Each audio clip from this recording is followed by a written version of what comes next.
satpam deui sareng Abdi Melda dina Warta Sunda. Simkuring bade ngadugikeun warta kacilakaan maut di Balikpapan. Kacilakaan maut lumangsung di turunan Simpang Muara Rampak, Balikpapan, Kalimantan Timur, poe Jumaah tanggal 21 Januari 2022. Dumasar data panganyarna ti Dirlantis Polda Kalimantan Timur Kombes Sony Irawan, kacilakaan fatal ieu ngabalungkarkeun mautna 4 urang, sementara eta aya hiji jalma kritis, 3 urang tatapurna sarta 26 urang tata minor. Kacilakaan anu lumangsungna dina jam 6.20 waktu Indonesia Tengah ngawengku truk tronton anu muatan kontainer, 6 mobil jeung 14 motor. Supir truk ayeuna parantos ditunjuk janten tersangka sareng nuju ditaliti. Janten saha supir truk tronton dina kacilakaan fatal dicatet tina Tribun Kalimantan Timur. Supir angkot teh namina Muhammad Ali, umurna 48 tahun. Akibatna rem ngadadak teu jalan, balukarna truk ngageser ke handap lamping. Truk tronton nganabrak sejumlah kendaraan anu nungguan lampu beureum robah di parapatan Muara Rampak. Kumaha tanggapan warga ngeunaan kacilakaan maut ieu? Langsung wae aya Najwa di tempat kejadian. Mangga Najwa. Hatur nuhun kangge Melda di studio. Di dia Abdi bade ngawawancara warga di sekitaran tempat kejadian kamari. Teh Firdan ngawagaw waktosna. Abdi di dia bade ngawawancara ngeunaan kacilakaan truk tronton anu lumangsung kamari. Mangga teh samios. Kumaha pamadegan teteh ngeunaan kacilakaan maut eta teh? Sieun si komo kamari mah abdi teh jalan kadinya sata acan kecelakaan teh. Muhun dupi nama kacilakaan ieu teh disababkeun ku remblong. Kumaha menurut teteh ngeunaan ieu? Terus da kedah nama upami bade angkat teh ngecek heula mesin-mesin sareng segalana komo deui ieu mah truk ageung. Jadi dampakna kana sarerea.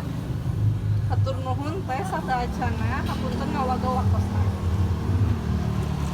Sakitu laporan ti Abdi, mangga dibalikeun ka studio.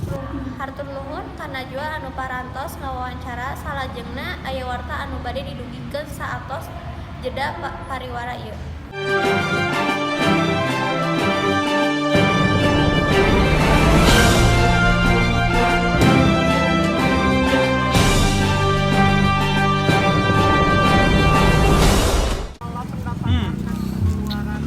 Zaman ayeuna di 2000 bisa beli naon ya?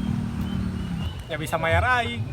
Eits, tibatan mayar parkir 2000, mending meuli teh kocak. Ngan 2000. Teh ieu dijieun tina teh Cibiru anu terpilih nu pasti bisa nyegerkeun Cikoro. Ngan 2000. Orang meuli teh kocak. Ngan 2000-an, Brodi.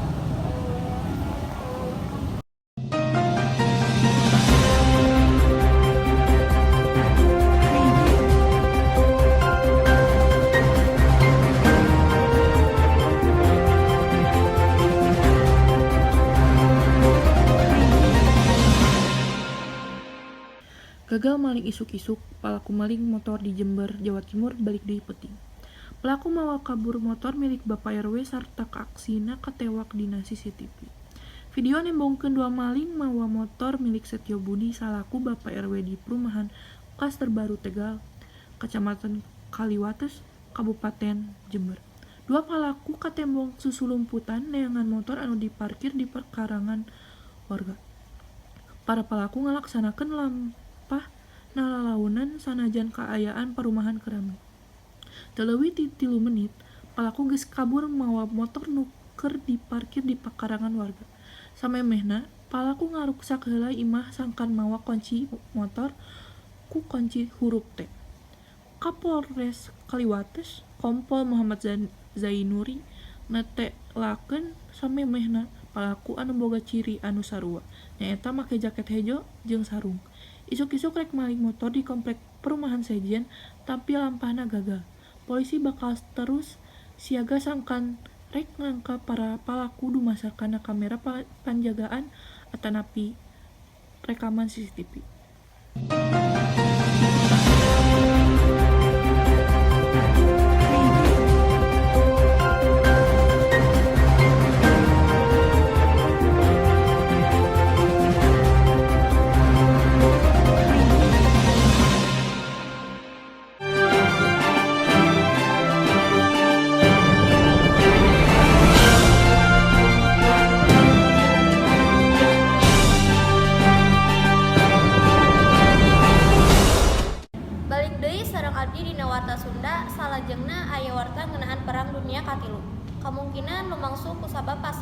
negara nyaeta negara Ukraina jeung Rusia.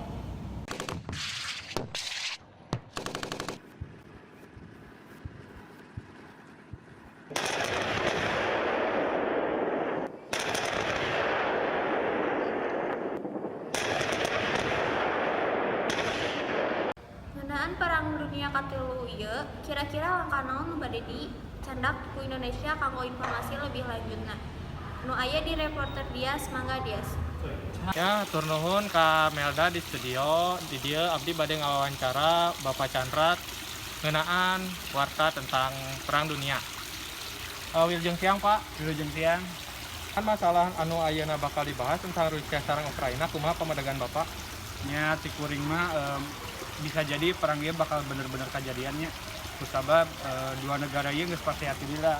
Jadi bisa jadi perang ieu bakal bener-bener kejadian. Terus upami bakal kajantenan kumaha dampak tina perang ieu pikeun negara-negara sakurilingna?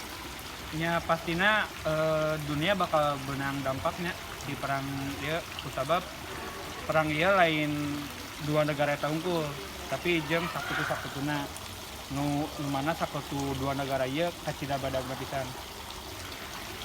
Terus nyarioskeun sakutu Indonesia kalebet sakutu Rusia, naon anu bakal dilakukan ku negara Indonesia? Nya meureun arang di negara Indonesia mau langsung ikut campur karena peperangan ieu sabab orang we kudu mikirkeun rakyat Indonesia nu bisa wae benang dampakna ti peperangan ieu. Tapi amun misalnya negara Rusia emang bener-bener ngabutuhkeun bantusan, meureun ti arurang negara Indonesia bakal ngabantusan negara Rusia. Mun terus aya kitu mah panginten upami Indonesia butuh bantusan ti Rusia ge bakal ngabantosan urang salaku sakutuna. Nuhun. Mun Pak atur nuhun waktosna mugia sing jadi manfaat kanggo bararea. Sekian ti abdi kembali deui ka studio. Rupina sakitu wae warta anu parantos tiasa didugikeun ku simkuring. Mugi warta jantenna mangpaat kanggo urang sadaya. Wassalamualaikum warahmatullahi wabarakatuh.